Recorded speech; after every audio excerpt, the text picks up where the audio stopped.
अस्सलाम वालेकुम स्टूडेंट्स, मैं हूं आपका टीचर मोहम्मद वकास और आज मैं आपके लिए बिल्कुल ही नई शर्ट डाल के मतलब शर्ट तो मैंने नहीं डाली हुई है। आज आपके मैं लेके आया हूं बिल्कुल एक नया चैप्टर नंबर 13 इलेक्ट्रिसिटी ही है। और इसमें हमारे पास स्मार्ट सिलेबस के अकॉर्डिंग जो पहला क्वेश्चन आ रहा है वो आ रहा है resistivity and it dependence on temperature.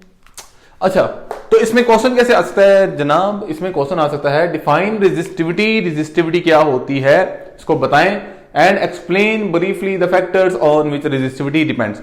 और उन फैक्टर्स को आप ब्रीफली डिस्कस करें, एक्सप्लेन करें जिन पर रेजिस्टिविटी डिपेंड करती है। तो डियर स्टूडेंट्स, ये आज का हमारा टॉपिक है रेजिस्टिविटी। तो क्वेश्चन इस तरह से आ सकता है, वर्डिंग चेंज हो सकती है, किसी तरह भी हो सकती है ना, लेकिन टॉपिक आपने एक ही लिखना होगा। रट्टा लगाना अच्छी तरह है, ये तो हो सकता नहीं हम रट्टा लगाए बगैर कोई चीज करें। रेजिस्टिविटी क्या होती है? देखो, रेजिस्टेंस क्या होती है? रेजिस्टेंस से पहले कॉन्सेप्ट समझ लो। हमारे पास एक वायर है, ये एक वायर है हमारे पास। हमने फर्ज किया हमारे पास एक वायर है यहां पे, और ये वायर के अंदर जारी बात है एटम्स भी होंगे। इसके अंदर जब एटम्स हैं यहां पे, तो जब इलेक्ट्रॉन यहां से गुजरना चाहेगा तो ये एटम उसको चपेड़े कराएंगे। जब ये एटम उसको चपेड़े कराएंगे तो जारी बात है वो एटम उसको अपोजिशन, ये एटम है जनाब, इसके नजर आ रहे हैं डॉट्स। यहां से जब इलेक्ट्रॉन पास होगा तो इलेक्ट्रॉन यहां इनके साथ कोलिजन करेगा like this, so it will drift slowly.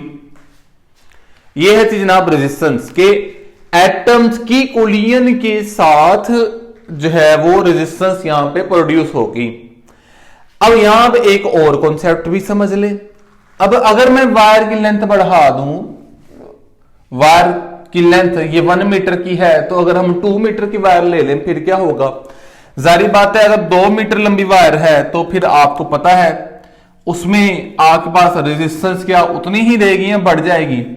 हमारे पास कोलिजन को देखना पड़ेगा, कोलिजन बढ़ गई है कम हो गई है। तो नो डाउट जितनी लंबी वायर है इलेक्ट्रॉन को उतनी ही कोलिजन जो है वो ज्यादा करनी पड़ेगी। तो रेजिस्टेंस जो है वो हमारे पास लेंथ के साथ बढ़ती है। और अगर मैं इसे क्रॉस सेक्शन एरिया बढ़ा दूं वायर का, लेट मी से लाइक दिस, एक मैं वायर ऐसे ले लूं, तो हमारे पास अब इलेक्ट्रॉन के पास जो पास आउट होने के चांसेस हैं, पास आउट होने के वेज हैं वो ज्यादा है। तो हमारे पास जब वेज ज्यादा है, मतलब इसके गुजरने की जगह ज्यादा है, तो हमारे पास इसकी कोलिजन के चांसेस कम से कम है। जितना आप एरिया बढ़ाएंगे हमारे पास इसके कोलिजन, इसके पास गुजरने के वेज उतने ही बढ़ जाएंगे। रिजल्टेंट इसकी कोलिजन एटम के साथ कम हो जाएगी, तो रेजिस्टेंस का एरिया के साथ जो है वो इनवर्स रिलेशन है। तो यहां पे आपको मैंने 3 बातें जो वो समझाई हैं। नंबर 1, रेजिस्टेंस आती क्यों है?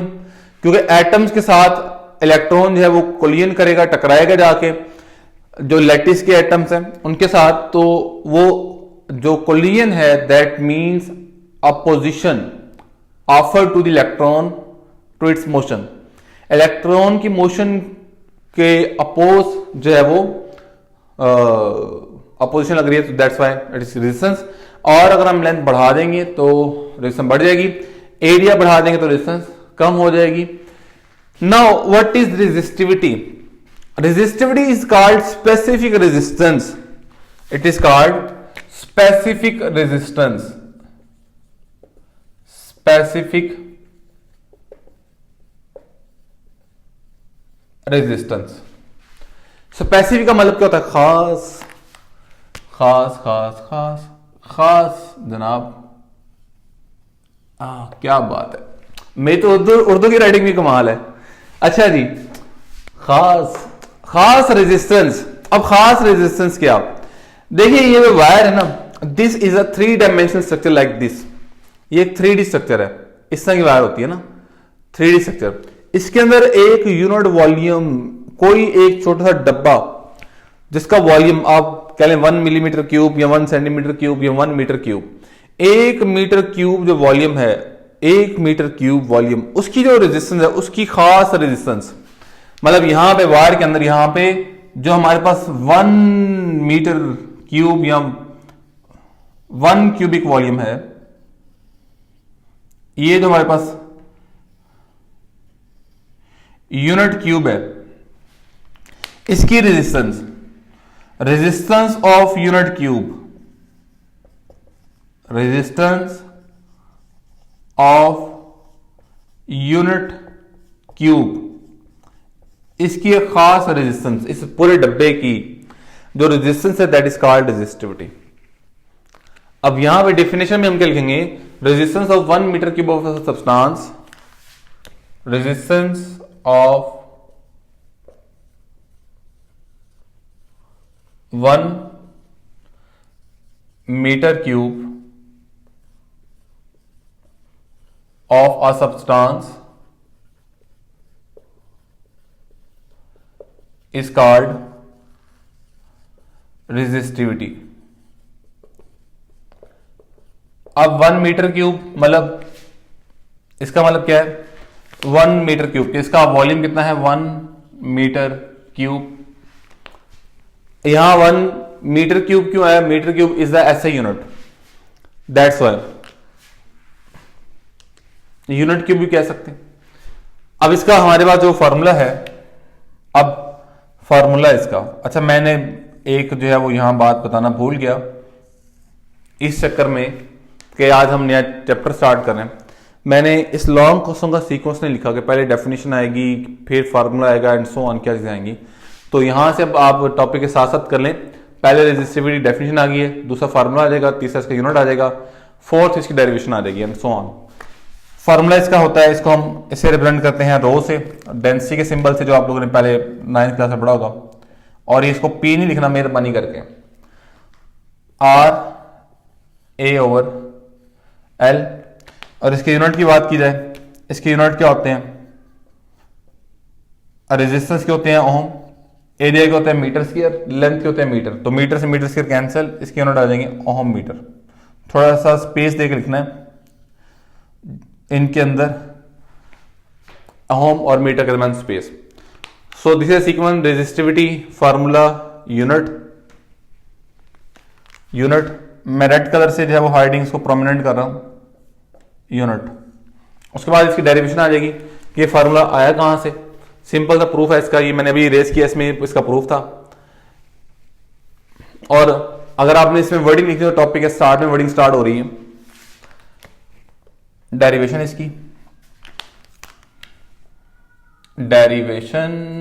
इसकी हम करेंगे। अब डेरिवेशन में लिखना है आपने, experimentally found that resistance is directly proportional to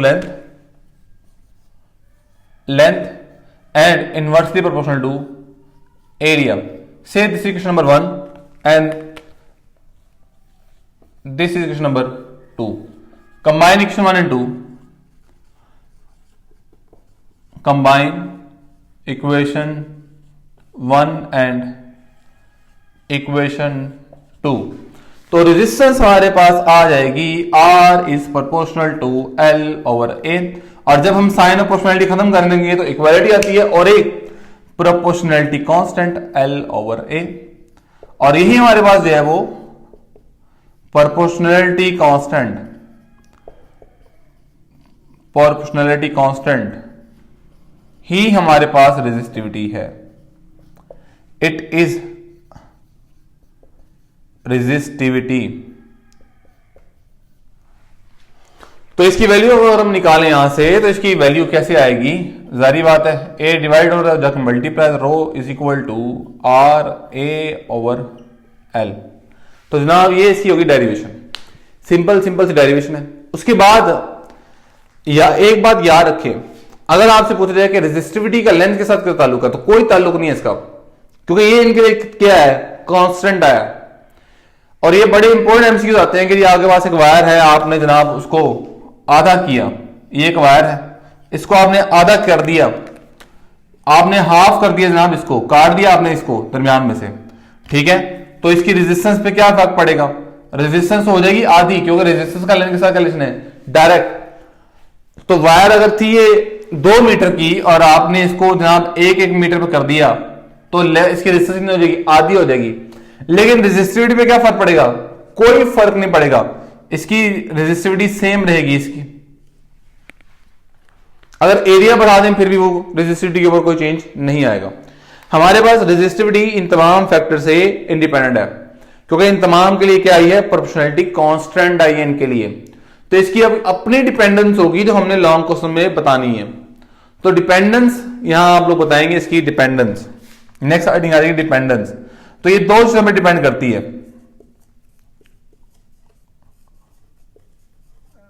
dependence number 1, nature of material.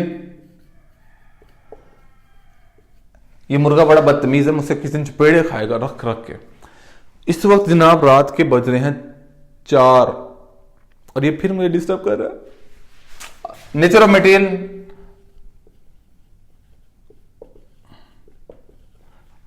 मे भी आपको बैकग्राउंड नॉइसेस आ रही हो ये मुर्गे की, तो आप लोगों ने इसको एडजस्ट कर लेना है। Nature of material number 2, effect of temperature. Effect of temperature,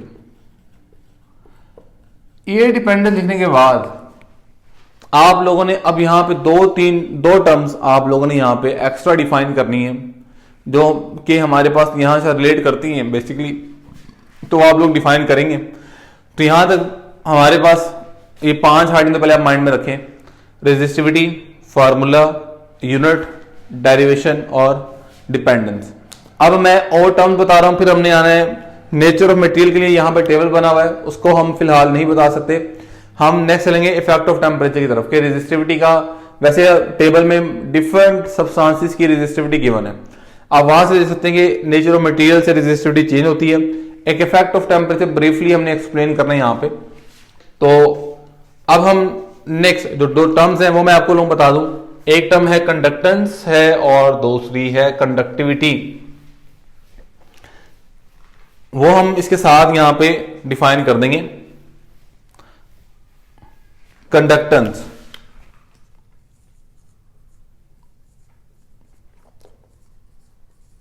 conductance it is the reciprocal of resistance.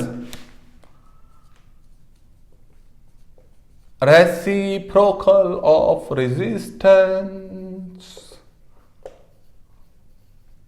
इसको हम जनाब शो करते हैं जी से 1/r।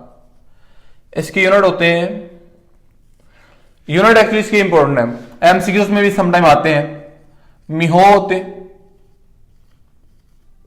पर ओम होते हैं और साइमन होते हैं। साइमन, जॉर्ज साइमन ओम पूरा नाम था जनाब का, जनाब ओम का पूरा नाम जॉर्ज साइमन ओम था।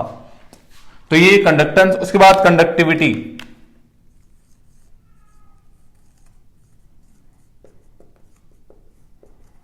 Conductivity is the reciprocal of resistivity.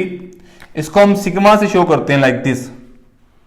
ये सिंबल बड़े जरूरी होते हैं कि हमने कैसे एक सिंबल बनाया है, 1/ρ। इसकी यूनिट भी बड़े इंपॉर्टेंट है, एज एन एमसीक्यू हम आते हैं। Mho per metre, ohm metre whole inverse,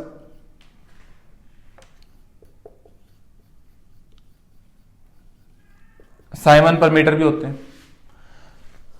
तो ये इसकी यूनिट है, आप लोग इसको याद रखेंगे। उसके बाद हम चलते हैं इफेक्ट ऑफ टेम्परेचर। रेजिस्टिविटी के ऊपर इफेक्ट ऑफ टेम्परेचर क्या होता है? इफेक्ट ऑफ टेम्परेचर,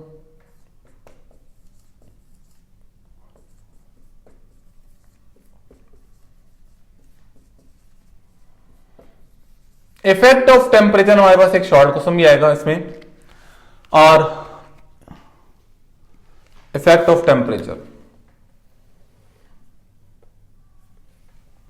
देखें नहीं, लाइन भी हम कितना ख्याल रखते हैं। ओ इतनी टेढ़ी लाइन लगी है मुझसे, ओए होए। स्टूडेंट क्या कहेंगे, षडवकाश लाइनें भी सीधी नहीं लगाते ना। ओए होए होए होए, कितनी सीधी लाइन है। अच्छा जी, effect of temperature, page number आपके पास 38 पेज पे दूसरा पैराग्राफ है। दूसरे पैराग्राफ के अंदर 4 या 5th लाइन में लिखा हुआ है। क्या लिखा हुआ है वो आप लोग पढ़ेंगे, पहले समझ लें। देखिए हमारे पास जब टेम्परेचर बढ़ता है, टेम्परेचर बढ़ने के साथ एक मटेरियल के अंदर एटॉमिक वाइब्रेशन बढ़ती है। एटम यूं तेज से वाइब्रेट करते हैं, जैसे जैसे टेम्परेचर बढ़ेगा। लो टेम्परेचर तो यूं वाइब्रेशन हो रही है, टेम्परेचर बढ़ेगा तो यूं वाइब्रेट करेंगे। जब यूं वाइब्रेट करेंगे, ये बेचारा आने वाले इलेक्ट्रॉन इनके साथ कोलियन, देखें पहले यूं वाइब्रेट कर रहे थे, ठीक है, तो जाहिर बात इनका कोलियन होगी। लेकिन जब यूं वाइब्रेट करें तेज से, जब टेम्परेचर बढ़ गया तो कोलियन के चांसेस भी क्या हो जाएंगे, ज्यादा। और जितने कोलियन के चांसेस ज्यादा होंगे, जितनी कोलियन ज्यादा होगी उतनी ही रेजिस्टेंस भी क्या होगी, ज्यादा। अब यही बात आप लोगों ने समझनी है कि हमारे पास जब टेम्परेचर बढ़ता है तो कोलियन में एक मटेरियल ज्यादा ऑफर करता है to the flow of electron. और यही बात मैं बता रहा हूं, पेज नंबर 38 पे लिखी हुई है, सेकेंड पैराग्राफ के अंदर, as the temperature of conductor rises. यहां पे एक बात बड़ी इंपॉर्टेंट है, कंडक्टर की बात हो रही है। कंडक्टर की जब हमारे पास कंडक्टर का टेम्परेचर राइज होता है तो रेजिस्टिविटी भी उसकी रेजिस्टिविटी भी, रेजिस्टेंस और रेजिस्टिविटी दोनों बढ़ते हैं।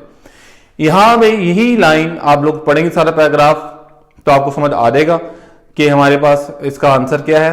और यही हमारे पास जो है वो एक्सरसाइज का एक शॉर्ट क्वेश्चन भी है, why the resistance of a conductor rises with the rising temperature. वो सेम इसका यही आंसर है, तो आप लोग यहां पे लिखेंगे। उसके बाद लास्ट पे हाइडिंग आ जाएगी, temperature coefficient of resistance and resistivity.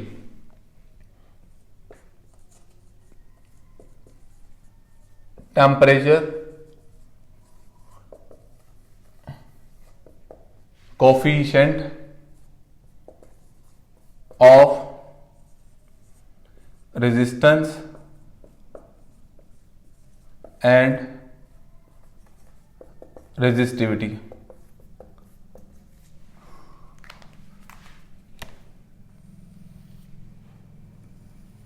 अब ये क्या है, एक्चुअली में ये टर्म हमें बताती है, जैसे कि एक वायर है, उसके अंदर ये एटॉमिक वाइब्रेशन हो रही थी, 1 डिग्री टेम्परेचर बढ़ा, 1 डिग्री टेम्परेचर बढ़ गया, 1 डिग्री टेम्परेचर बढ़ने से उसकी रेजिस्टेंस पे कितना इफेक्ट पड़ा, वो हमें बताता है temperature coefficient of resistance. Rise या change, fractional change in resistance per degree in temperature, fractional change in resistance, fractional change in resistance and resistivity per degree in temperature.